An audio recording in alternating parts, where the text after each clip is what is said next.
Continuando aí a parte 2 da nossa aula 10 do dia 12 de maio, com imputação do pagamento, né? A gente já viu consignação em pagamento, pagamento com subrogação, agora vamos para a imputação do pagamento. Pessoal, imputar nada mais é do que apontar para alguém ou para alguma coisa. A pessoa que está obrigada por 2 ou mais débitos da mesma natureza a só um credor tem o direito de indicar qual deles está pagando.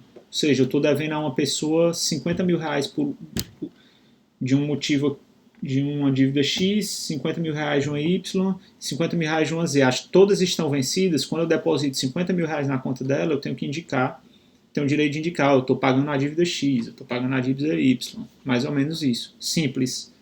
Tá? Tem só algumas regrinhas que a gente sistematizou aqui. Primeiro são os requisitos. Primeiro, para ser necessária a imputação do pagamento, tem que haver a igualdade de sujeitos, credor e devedor. Tem que ser o mesmo credor, o mesmo devedor. Liquidez da dívida, ou seja, as dívidas têm que ser líquidas, porque se eu tiver uma dívida líquida e outra ilíquida e pagar, não precisa eu imputar. A gente sabe que eu estou pagando a líquida. As dívidas têm que estar vencidas, por quê? Porque se tem uma vencida e uma que não está vencida e eu estou pagando, presume-se também que eu estou pagando a vencida. E as dívidas têm que ter a mesma natureza. E a gente tem algumas regras de imputação. Tá? Então, nos artigos 3... Isso que eu falei agora está no 352, né, que são os requisitos. As regras estão nos artigos 353, 354 e 355, que eu sistematizei aqui nos slides. Quais são essas regras? Primeiro, a imputação deve ser feita pelo devedor. Vão vendo aí a ordem, tá? Imputação foi feita pelo devedor? Ok. Não foi feita pelo devedor? Então, caso o devedor não faça, o credor faz. O credor também não imputou. O que é que acontece? Aí é feita pela lei. O que é que a lei diz? Se ele pagou e não imputou, o credor não imputou, é como se o pagamento fosse feito da dívida mais antiga. E se todas possuem o mesmo vencimento? Então foi paga a mais onerosa, ou pelo menos parte da mais onerosa. Se todas possuem o mesmo vencimento e o mesmo valor, nem credor nem devedor imputaram. E aí? O que é que a lei diz? A lei diz que o pagamento é feito a todas proporcionalmente. Essas são as regras da imputação do pagamento. Ok? Ao meu ver, a imputação do pagamento não é nenhuma forma especial de pagamento, tá? É só uma indicação que o devedor faz de que dívida ele está pagando.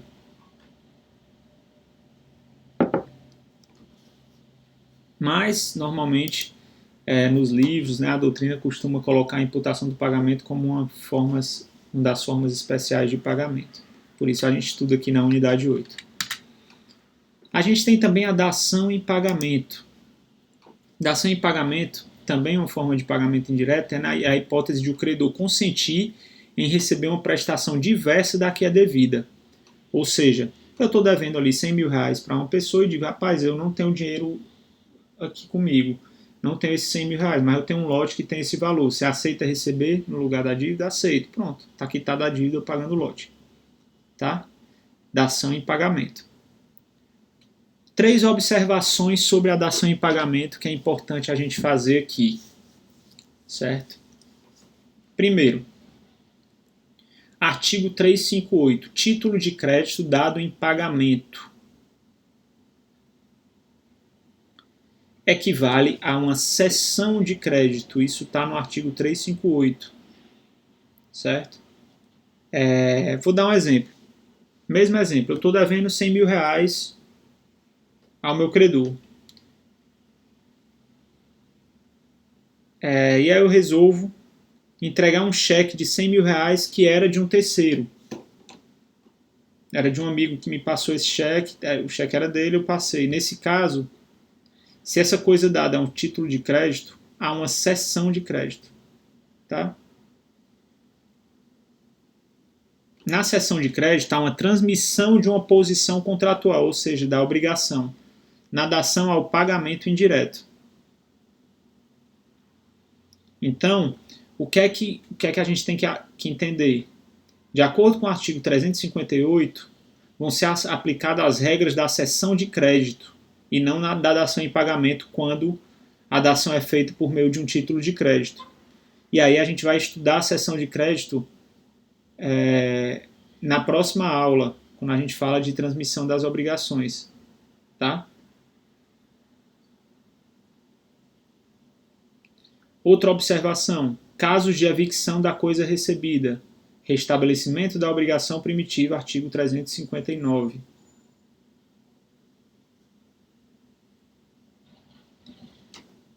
O que é evicção? Evicção acontece a perda de determinado bem por meio de uma ação judicial ou uma decisão administrativa. O que é que acontece? De repente eu aceito, o meu devedor chega, cara, eu estou te devendo, mas eu tenho esse imóvel aqui, tu aceita receber esse imóvel no lugar do dinheiro? Eu vou e aceito. E aí um mês depois eu estou usufruindo do imóvel e aí vem um terceiro, entra com a ação e diz, esse imóvel na verdade é meu. Seu devedor não tinha nem o direito de ter lhe cedido. E aí ele ganha, e aí a evicção, esse imóvel passa para ele. Nesse caso, de acordo com o artigo 359, há o restabelecimento da obrigação primitiva, ou seja, aquele dinheiro que aquele devedor estava me devendo, ele volta a me dever. Por quê? Porque houve a evicção. Ok? A gente vai estudar a evicção mais detalhadamente quando a gente for falar de contratos, teoria geral dos contratos. Tá? Mas de toda forma, acho que deu para entender, né, o básico aqui. E aí, para finalizar, só uma observação, que é a dação insolutum e a dação pro solvendo. Na dação insolutum é a que a gente estudou agora. Ela se concretiza quando o credor aceita receber a coisa diversa da que foi pactuada e com isso a obrigação é extinta. Eu aceitei receber esse carro no lugar do dinheiro, recebi o carro, a obrigação está extinta. Isso é a obrigação insolutum. Certo? Ou dação insolutum.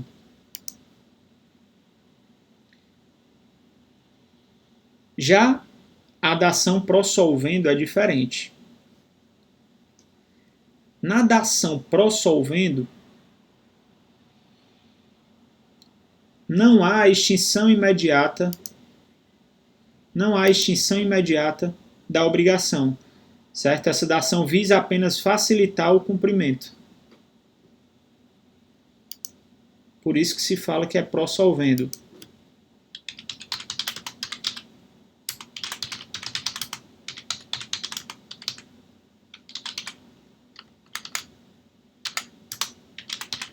Desculpa, pessoal, só tive que responder aqui.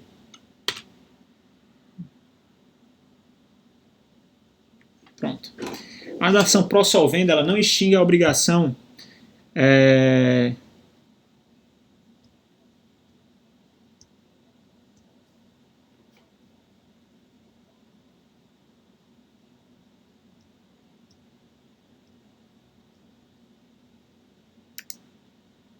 de imediato.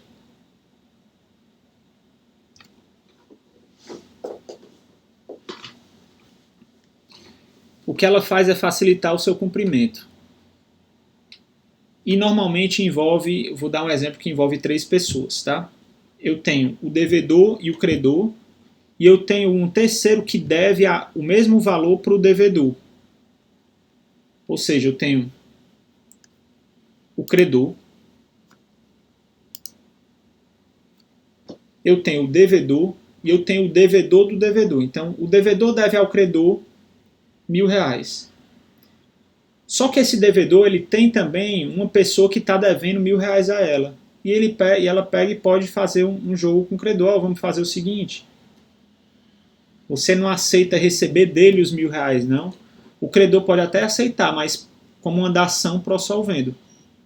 Não para substituir a dívida, mas apenas para garantir. Então, se essa pessoa que está devendo ao devedor pagar, extingue. Se ele não pagar, o credor continua podendo cobrar do seu devedor originário e não desse terceiro. Certo? Então, ela apenas para facilitar o pagamento, ela não extingue de cara a obrigação. Não é que o credor aceitou receber desse terceiro, pronto, o devedor primitivo está isento e ele que se vira agora com o terceiro, não. Tá? Se esse terceiro não pagar, o devedor continua sendo o devedor do credor.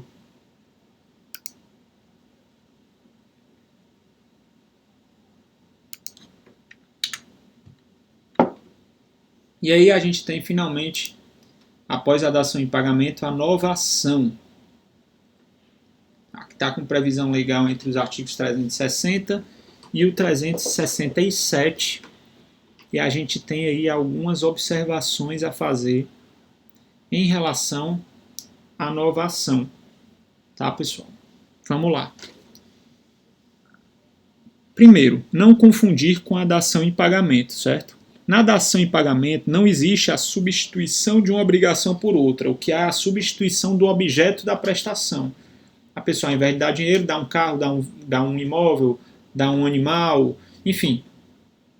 Mas a obrigação é a mesma e aí a extinção por meio da dação em pagamento. Na novação, a obrigação anterior é extinta e criada uma nova, nasce uma nova obrigação. Então eu negocio com o meu credor, cara, vamos extinguir essa obrigação e criar uma nova, com uma nova garantia, com... Enfim, cara, eu estou te devendo 100 mil reais, vence amanhã. Essa dívida não tem nenhuma garantia, só que eu não posso pagar amanhã. Então vamos fazer o seguinte, vamos esquecer essa obrigação, extinguir essa obrigação, criar uma nova obrigação com esses mesmos 100 mil reais daqui a 30 dias. Aí o credor vai olhar, por que eu vou criar essa nova obrigação para eu receber os mesmos 100 mil reais daqui a 30 dias? Não, porque dessa vez eu vou... Aí o devedor vai e fala, não, porque dessa vez eu estou te dando uma garantia aqui no imóvel. Se eu não pagar, você tem esse imóvel de garantia. Ou seja, eu estou criando uma nova obrigação. Não é que eu estou pedindo um prazo de 30 dias a mais para cumprir a obrigação, não. Eu estou criando, não, esquece essa, vamos extinguir essa obrigação e criar uma nova. Isso é novar. E para que haja novação,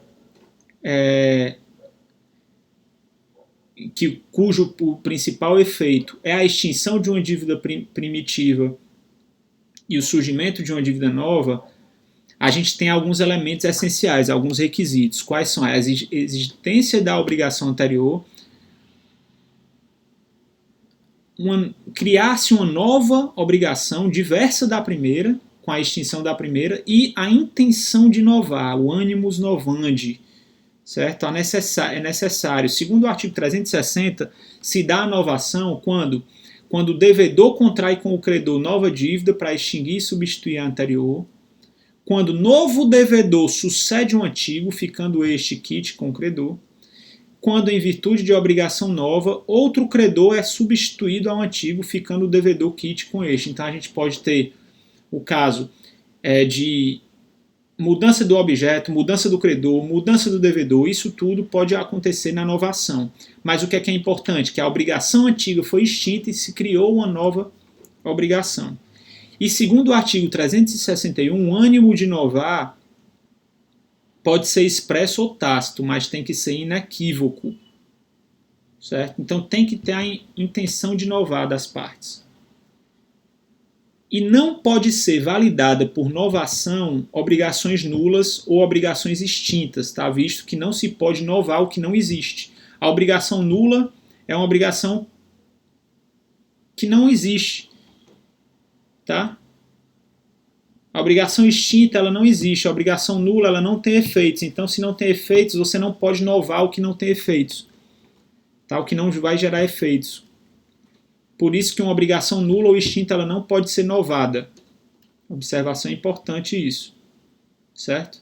Está no artigo 367. Eu até pulei algumas coisas aí, né, alguns pontos aí do slide, mas não tem problema. Também não é possível novar uma obrigação que não produz efeitos jurídicos, tá? E, portanto, é nula. Ou seja, nulas e extintas não podem ser novadas. Já a obrigação anulável, que produz efeitos, ela pode ser novada, ela pode ser confirmada por novação. Então, a nula não pode, a anulável pode, tá? E essa novação ela é até uma forma de convalidação da obrigação. Ah, professor, e se for feita a novação de uma obrigação nula? A novação também é nula. Certo? Ah, professor, a diferença de obrigação nula para anulável, vocês já viram isso, negócio jurídico nulo, anulável, caso de nulidade, caso de anulabilidade. Tá? Então a gente não vai voltar nisso.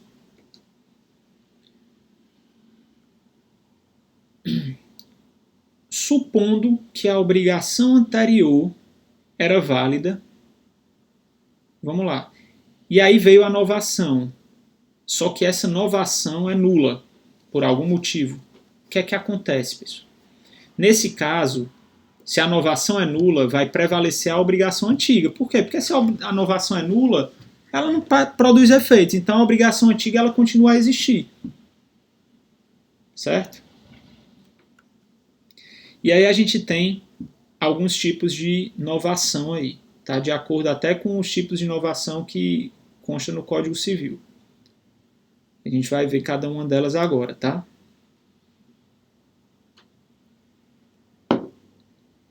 A gente tem a novação objetiva ou real, é que o devedor vai contrair com o credor uma nova dívida, mas o credor e o devedor são os mesmos, o que vai mudar é apenas o objeto. A gente tem a novação subjetiva, que é a novação pessoal, onde a alteração do sujeito da relação, podendo. E aí essa novação subjetiva, que é a pessoal, ela pode ser classificada em novação subjetiva ativa, quando há substituição do credor. E aí, pessoal, para que haja novação subjetiva ativa, ou seja, substituição do credor, o Código Civil ele traz alguns requisitos. Tá aí os artigos, né, 362, 363, enfim. Traz alguns requisitos, quais sejam consentimento do devedor perante o novo credor, consentimento do antigo credor e consentimento do novo credor, ou seja, todo mundo precisa consentir. Certo? Quando há substituição do credor, credor tem que consentir, novo credor tem que consentir e devedor tem que consentir também. Já na novação subjetiva passiva, a gente tem a extinção da dívida anterior por uma nova, mas com a substituição do devedor. Certo? Com a substituição do devedor. E aí a novação subjetiva passiva também tem uma subclassificação. A gente tem a novação subjetiva passiva por expromissão, que é em que o terceiro assume a dívida do devedor originário, substituindo o devedor originário sem o consentimento desse devedor originário, e por isso é a expromissão. E a gente tem a novação subjetiva passiva por delegação. Nesse caso, ela é feita com o consentimento do devedor originário, concordando em ser substituído. Ok? E a gente tem a novação subjetiva mista, que é a alteração novação mista, que é a alteração do objeto e a alteração dos sujeitos da relação jurídica. Certo? A alteração tanto objetiva quanto subjetiva.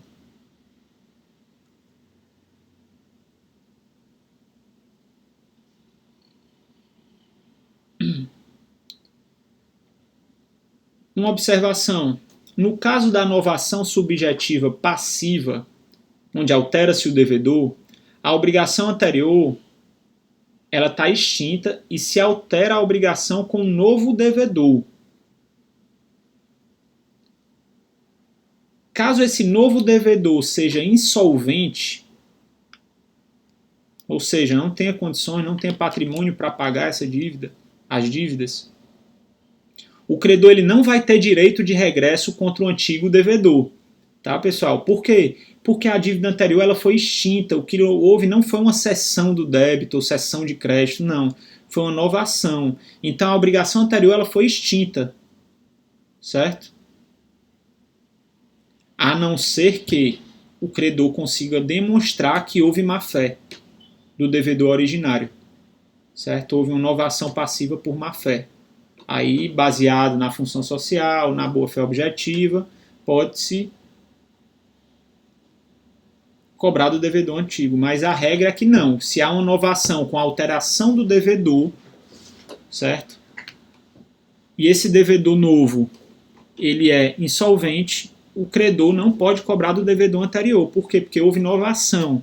Tá? Houve novação. A obrigação anterior ela foi extinta. Isso é importante, tá, pessoal? Isso está no artigo 363. Anotem o artigo 363 para lerem com atenção.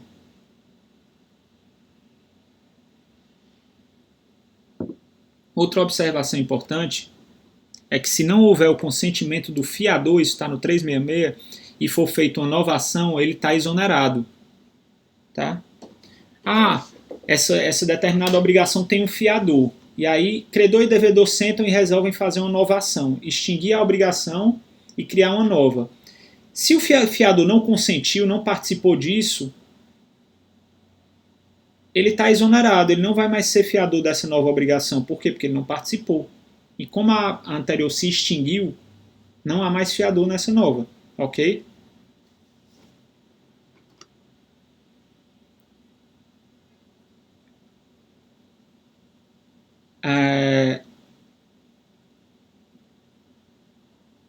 Outra observação importante, eu não coloquei aqui, que está no artigo 365.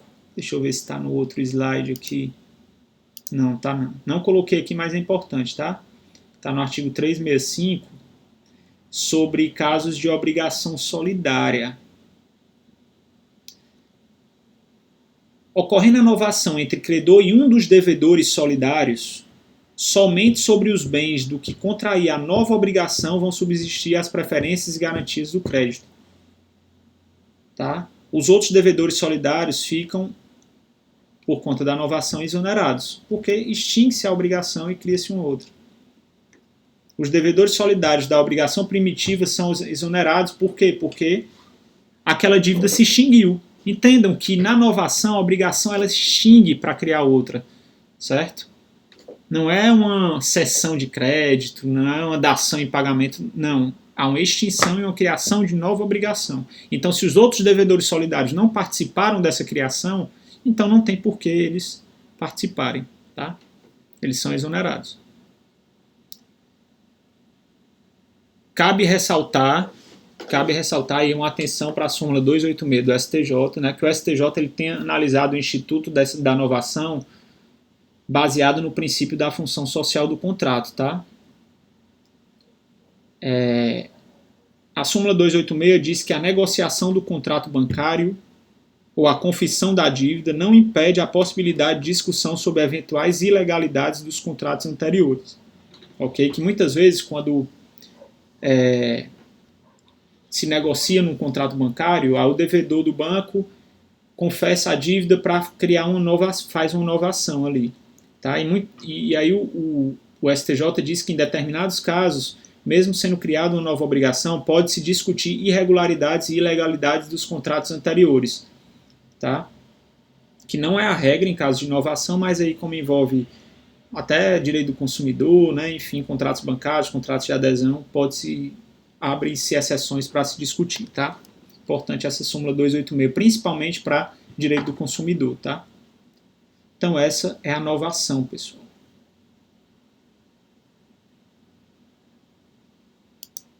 Vamos lá, continuando. A gente tem mais 3 formas aí especiais de pagamento.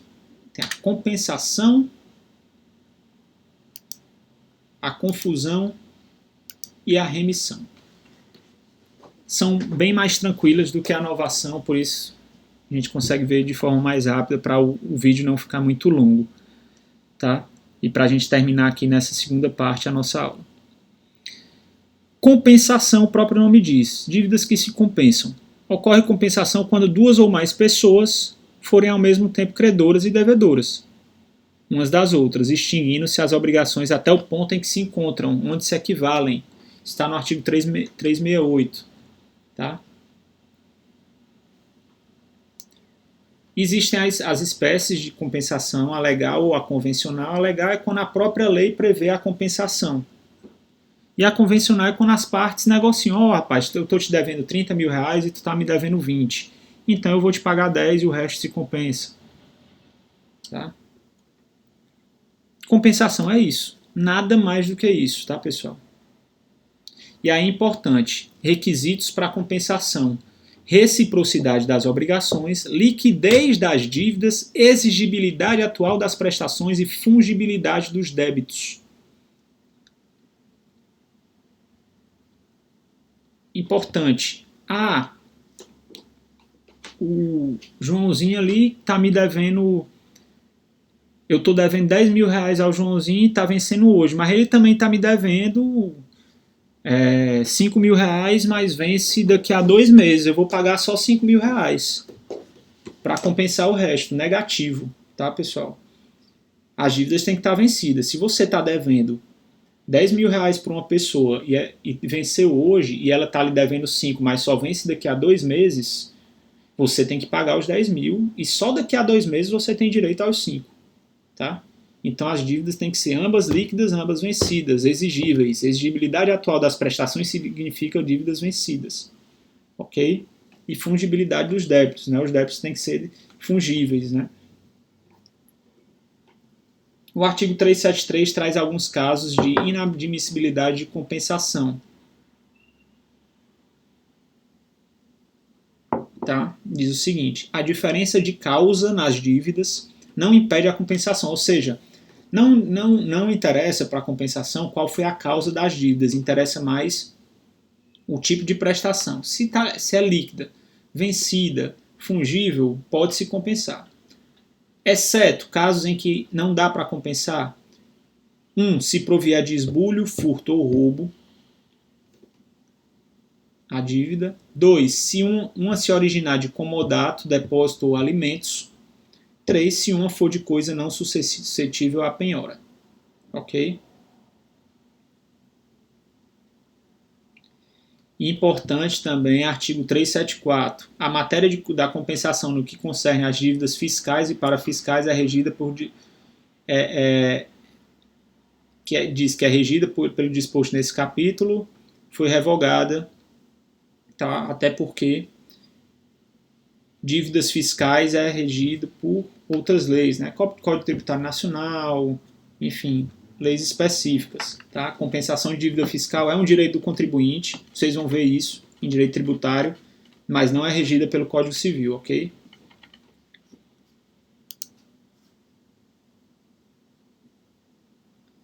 Vamos lá. Continuando. Leiam os artigos, certo, pessoal? Quando eu coloco aí previsão legal do artigo 368 ao 380, leiam porque pode cair em prova.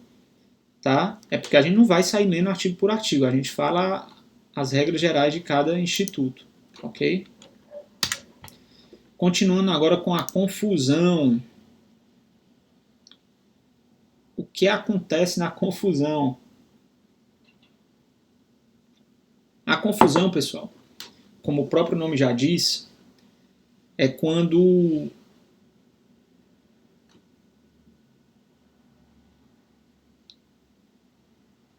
ocorre a mesma pessoa ser credora e devedora.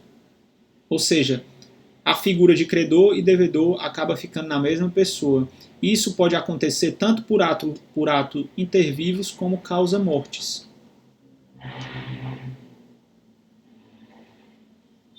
E aí essa confusão, quando é operada na pessoa do credor ou do devedor solidário, só extingue a obrigação até a concorrência da respectiva parte no crédito, tá?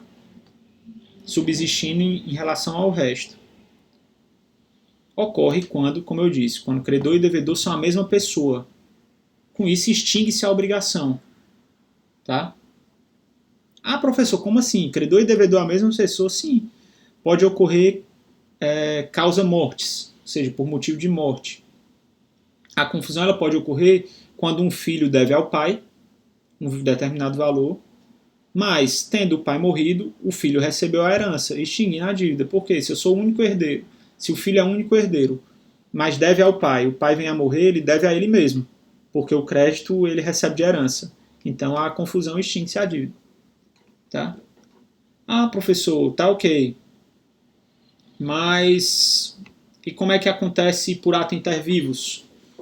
Que diz aí que pode ser causa mortis ou intervivos. Pode acontecer também, tá?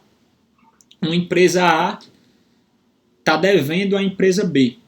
E aí, de repente, a empresa B adquire a empresa A. seja, se ela está adquirindo a empresa A passa a ser, né, passa a fazer parte da empresa B. Tudo agora é empresa B, então ela deve a ela mesma confusão também. Ok? Então pode acontecer também. Confusão ela pode ser total ou parcial, como no caso causa-mortes, por exemplo, se eu não for o único herdeiro, né? Se o filho não é o único herdeiro, o filho está devendo ao pai 100 mil reais. O pai desse filho vem a falecer, só que existe outro herdeiro, além desse filho que está devendo. Então há uma confusão parcial, só parte da dívida, né, é extinta, a outra parte tem que ser paga ao outro herdeiro. Tá? Confusão em obrigações solidárias é o que eu falei. Ela é operada em relação àquele determinado devedor ou credor. Né? Se existe mais de um devedor ou credor, a dívida permanece em relação aos outros. Ok? Então, em relação à confusão, é isso. Não tem muito o que se fazer também. É uma coisa que acontece naturalmente. Né? É uma extinção natural aí, entre aspas, natural, tá, pessoal? Porque natural é quando há o pagamento normal, né? Pagamento, adimplemento. É natural que eu digo assim, não é necessário nenhuma providência, tem, simplesmente ocorre por uma aquisição de uma empresa ou pela morte, enfim.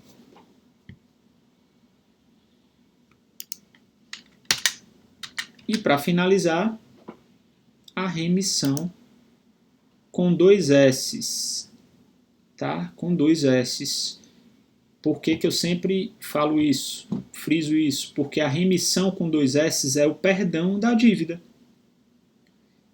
Já a remissão com cedilha é resgate, é liberação do domínio de outra pessoa, que processualmente pode ser de bens ou da própria dívida executada.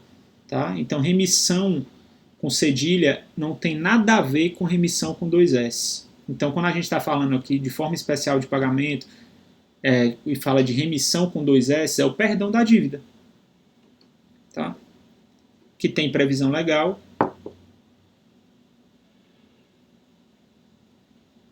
E tem aí algumas observações para a gente fazer em relação à remissão. Primeiro, vedação de remissão em prejuízo de terceiro. A remissão da dívida aceita pelo devedor extingue a obrigação, mas sem prejuízo de terceiro. Ou seja, um terceiro ele não pode ser prejudicado por essa remissão. Tá? Ah, professor, como é que um terceiro pode ser prejudicado por essa remissão? Pode, se afetar de alguma forma esse não pagamento. Tá? Se esse pagamento afetar de alguma forma esse terceiro.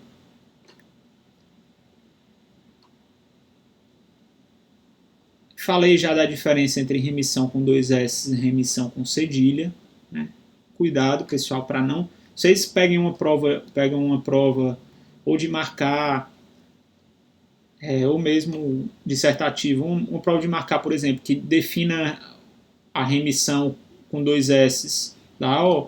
Quando ocorre o perdão da dívida, tal, ocorre o quê? A, remissão com 2 S, B, remissão com cedilha, você marcar cedilha, está errado. Tá? São coisas totalmente diferentes. Mesma coisa se você está escrevendo uma prova falando sobre formas especiais de pagamento, fala de perdão da dívida, escreve remissão com cedilha, você errou totalmente a questão. Tá? Ah, não é um erro gramatical só, não. Não, porque a palavra remissão com cedilha, ela não está gramaticalmente errada. Ela foi empregada ali de forma errada, mas existe a palavra. Tá? Só que é outra coisa. Quais são os requisitos? Ânimo de perdoar, ou seja, intenção de perdoar e aceitação do perdão. Existe a remissão total e parcial, como o próprio nome já diz, né? Perdoar a totalidade da dívida, perdoar parte da dívida, e a remissão expressa e tácita também. Tá? A expressa é quando expressamente o devedor perdoa, e a tácita é quando ele pratica atos que dão a entender que ele está perdoando. A devolução do título, por exemplo, da obrigação, tá? É um ato que está demonstrando o perdão da dívida, ok? Então, quando há remissão com 2 S, quando há o perdão da dívida, há extinção, né? É outra forma de extinção, aí, uma forma, entre aspas, né? Uma forma especial de pagamento, ok? Vejam que essa forma especial de pagamento, o nome da unidade, ele é bem genérico, né? Porque muitas vezes nem é um pagamento, né? Mas de alguma forma se extinguiu a obrigação. Ok, pessoal? Então é isso. Vou encerrando por aqui para o vídeo não ficar muito longo. Qualquer dúvida já sabem onde me encontrar. Até a próxima aula. Bom resto de semana para vocês. Espero que esteja todo mundo bem. Forte abraço para todos.